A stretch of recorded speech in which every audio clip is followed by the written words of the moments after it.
कर्म में होगी बड़ी वृत्ति, पहचाने भावनाओं की शक्ति। कर्क राशि के जातकों, सभी का ध्यान रखते हुए आपने कभी अपने लिए समय निकाला है? फरवरी 2026 ये महीना आपसे प्रश्न पूछ रहा है। आपने सभी के लिए जीवन व्यतीत किया जब अपने लिए कभी जीने वाले हो। और हाँ, घबराए नहीं, ये महीना आपको कमजोर नहीं बल्कि भावनिक दृष्टि से मजबूत बनाने वाला है। कर्क राशि के भावनाओं का महासागर है। रिश्तों के लिए कुछ भी करने के लिए सदैव तैयार रहने वाले लोगों की राशि के रूप में कर्क राशि की पहचान है। बाहर से शांत, अंदर से शक्तिशाली। कर्क राशि इसलिए नहीं रोती कि वह कमजोर है, बल्कि वह रोने के बाद दृढ़ता से खड़ी रहती है। इसीलिए वह बलवान है। जो भावनाओं को समझता है वही सच्चा नेता बनता है। नमस्कार, मैं एस्ट्रो गुरुमा डॉक्टर ज्योति जोशी सभी का स्वागत करती हूँ। हम फरवरी 2026 इस महीने के राशि भविष्य को समझ रहे हैं। हम आज कर्क राशि के जातकों के लिए ये महीना कैसा रहेगा इस विषय पर विस्तार से वार्तालाप करने वाले हैं। विभिन्न दृष्टिकोण से इस महीने के ग्रह स्थिति का शास्त्रोक्त विश्लेषण करने वाले हैं, इसीलिए वीडियो अंत तक देखें।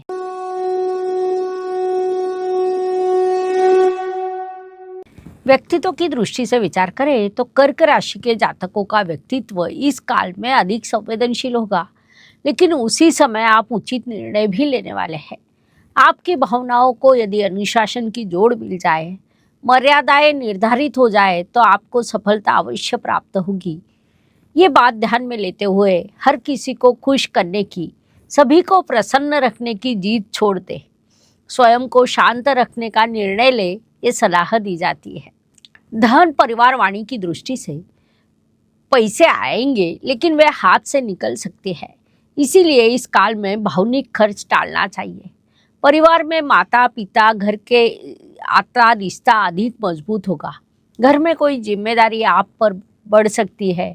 आपके धनेश रविदेव की यात्रा सप्तम स्थान से शुरू है, उसके बाद वे अष्टम स्थान में जाने वाले हैं। उनकी स्थिति को देखा जाए तो भावनाएं जागरूक होने पर शब्दों का प्रयोग संभाल कर करें।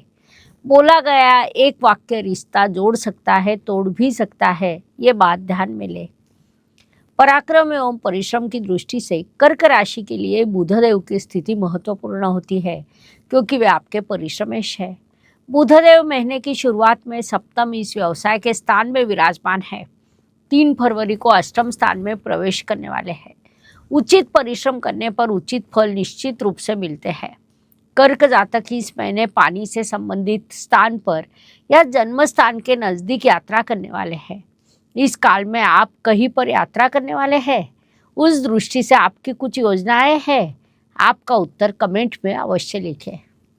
वास्तु, वाहन, जमीन, सुख शांति सभी दृष्टियों से विचार करें तो घर की उत्तर पूर्व अर्थात ईशान्य दिशा स्वच्छ रखें।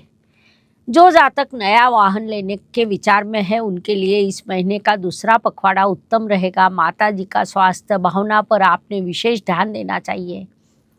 इन सभी दृष्टियों से ये महीना आपके लिए सकारात्मक कहा जा सकता है। इस काल का पूरा उपयोग करें। शिक्षा, संतति, प्रेम की दृष्टि से विचार करें तो कर्क राशि के लिए मंगल देव की स्थिति महत्वपूर्ण होती है, क्योंकि वे आपके पंचमेश है। साथ ही वे आपके राशि के लिए राजयोग कारक भी है। ऐसे मंगल देव इस महीने उच्च अवस्था में केंद्र स्थान में अर्थात आपके सप्तम स्थान में विराजमान है।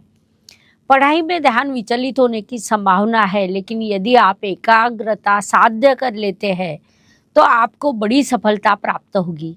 संतति के संदर्भ में उनके प्रगति की वार्ता आपको प्राप्त होगी।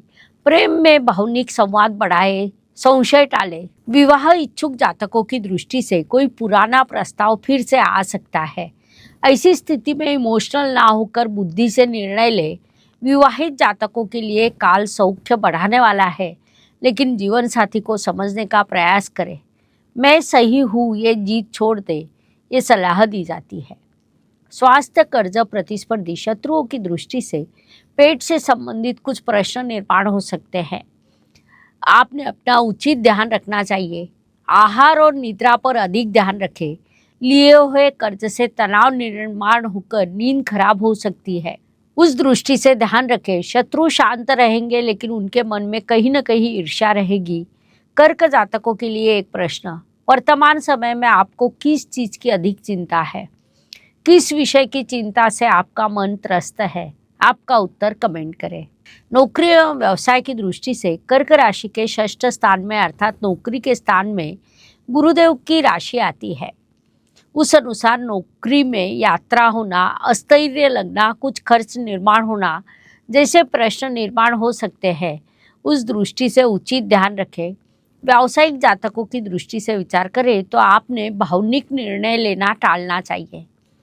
व्यवसाय में कोई भी निर्णय लेते समय व्यावहारिकता का विचार करें। आपका मान प्रतिष्ठा बढ़ने वाली है। चक्रव्यूह में प्रवेश कैसे करना है ये अभिमन्यु को पता था, लेकिन उससे बाहर निकलने का मार्ग पता नहीं था।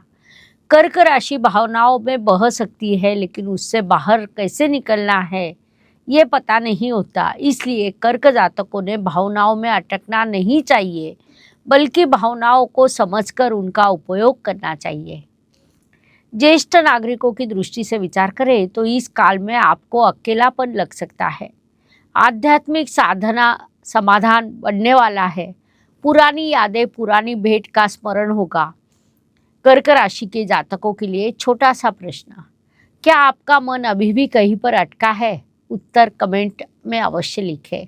भाग्य एवं शुभ संकेत की दृष्टि से विचार करें तो कर्क राशि के लिए इस महीने कई शुभ संकेत निर्माण हुए हैं। मुख्य रूप से मंगल देव, जो आपके राशि के लिए राजयोग कारक माने जाते हैं, इस काल में उच्च अवस्था में है, जिसे हम अत्यंत बड़ा शुभ संकेत कह सकते हैं। आपके भाग्य स्थान में शनि देव विराजमान है। सप्तम स्थान में कई ग्रहों का गोचर शुरू है, जो अत्यंत शुभ बात कही जा सकती है। इस प्रकार कई शुभ संकेतों से ये महीना आपके लिए भरा है। उनसे आपको अत्यंत शुभ परिणाम प्राप्त होंगे। इस काल का सदुपयोग करें। कर्म की दृष्टि से आपके कर्म अधिपति भी इस काल में उच्च अवस्था में है, लेकिन आपने अधिक इमोशनल होना टालना चाहिए। भावनाओं की सीमा निर्धारित करें, स्वयं को अधिक प्राथमिकता दें, अपने कर्म पर पूरा ध्यान दें, ये सलाह आपको दी जाती है। नदी सभी को पानी देती है, लेकिन उसने अपना किनारा तय करना चाहिए, नहीं तो बाढ़ आती है। उस अनुसार कर्क राशि ने अपना स्वभाव दयालु रखना चाहिए, संवेदनशीलता भी रखनी चाहिए, लेकिन अपना किनारा भूलना नहीं चाहिए। लाभ की दृष्टि से कर्क राशि के लिए महीना लाभ के साथ इच्छा पूर्ति का भी कहा जा सकता है। इस काल में लाभ प्राप्ति के साथ कोई पुरानी इच्छा पूरी हो सकती है। वैसा अवसर मिले तो लाभ उठाइए। व्यय एवं परदेश गमन की दृष्टि से कर्क राशि के लिए महीना थोड़ा खर्च का कहा जा सकता है। विशेष रूप से हॉस्पिटल के लिए, परिवार के लिए आपका खर्च होने की संभावना है, जो आवश्यक भी रहेगा। इसलिए वैसी मानसिकता पहले से बना ले। कर्क राशि के जातकों, आपका हृदय ही आपका शस्त्र है। उससे उचित दिशा दी जाए तो आपका भाग्य प्रबल हो सकता है। ये बात ध्यान में ले। ये वीडियो आपको पसंद आया हो तो लाइक, शेयर, सब्सक्राइब करें, बेल आइकॉन ऑन करें। यहाँ केवल भविष्य बताया नहीं जाता, बल्कि जीवन को दिशा दी जाती है। महीने के कुछ दिन सभी के लिए शुभ, कुछ तनाव, संघर्ष और से भरे होते हैं। इस काल में हम कैसा व्यवहार करते हैं, इस पर हमारी सफलता असफलता निर्भर करती है। ये सब मुख्य रूप से चंद्रमा के गोचर से निश्चित होता है। इस दृष्टि से कर्क जातकों के लिए 2, 12 और 21 ये दिन शुभ है। अपने सभी महत्वपूर्ण काम पूरे करें। 9, 19 और 27 अशुभ है। इन दिनों में संघर्ष अधिक रहेगा, इसीलिए इन दिनों में आपने अपना उचित ध्यान रखें ताकि मानसिक स्वास्थ्य बना रहे। ज्योतिष में कई छोटे छोटे लेकिन बड़ा परिणाम करने वाले उपाय बताए गए हैं। साथ ही हमारे ग्रंथों में का सीधा प्रभाव करने वाले उपाय भी बताए गए हैं। इससे अशुभ चीज़ों की अशुभता कम होती है, शुभ चीज़ों की शुभता बढ़ती है। रामायण हमें पता है। रामायण में कुछ मार्गदर्शक दोहे और उपाय मैं आपको राशि के अनुसार देती हूँ। कर्क राशि की दृष्टि से विचार करें तो भावना, करुणा, मातृत्व ये आपके बलस्थान है। उस अनुसार रामायण में एक चौपाई है, परहित सरिस धर्म नहीं भाई, परहित सरिस धर्म नहीं भाई, परपीड़ा सम नहीं अधमाही। सीधा एवं सरल भाषा में अर्थ बताया जाए तो परोपकार जैसा दूसरा कोई धर्म नहीं। सोमवार के दिन गरीबों को अन्नदान करें, घर में प्रभु श्री राम की प्रतिमा रखें, अपनी भावनाओं को नियंत्रण में रखें। सोमवार के दिन शिवलिंग पर दूध चढ़ाए, भावनिक स्थिरता आएगी, परिवार में तनाव कम होगा। ब्रेसलेट के संदर्भ में कर्क राशि के जातकों ने महोगनी ब्रेसलेट उपयुक्त रहेगा। वह खरीदना हो तो डिस्क्रिप्शन बॉक्स में लिंक दी है, वहीं से आप उसे ऑनलाइन खरीद सकते हैं।